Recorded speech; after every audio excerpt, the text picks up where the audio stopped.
what does everybody bring to my mind immediately? If I can put it in a single word, it would be shackles. It is not the fire.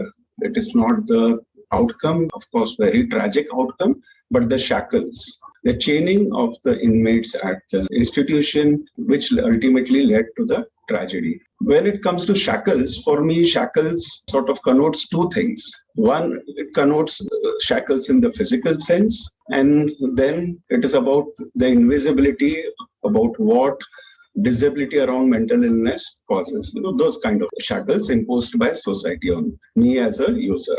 So what do I mean by the invisible shackles that I feel that we have still a long way to go from dismantling? We talk about rights-based approach. Right? Where does the issue of rights come in? Because there is disempowerment in the first place. A person living with mental illness is disempowered in many ways. So to me, shackles is exclusion, and the breaking of shackles is inclusion in all ways for a person living with mental illness would aspire to be. It would be in terms of opportunities to live a livelihood just like any other person, be married, have successful relationships, have access to healthcare like a person with any physical health issue can get instantly, quality healthcare which is easily accessible in most cases. And there are other peripheral issues which are not really touched upon.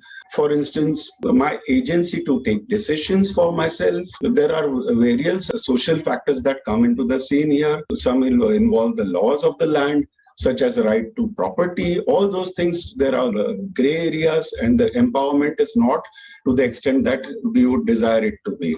So to me, from the incident of 20 years ago, where everybody happened and it catalyzed the change in the country, we did see a lot of transformatory laws put into place. As far as institutions is concerned, we already have the Mental Health Care Act, which promises so much for service users. If implemented, it can really empower us. I mean, there is no need to emphasize that.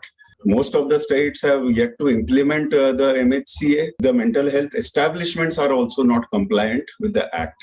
So the 20 years, the journey has been at a crawling pace. We need to pick up the momentum further. Lots and lots to be done so that we can say with assurance a person with mental illness is living without shackles in the real sense.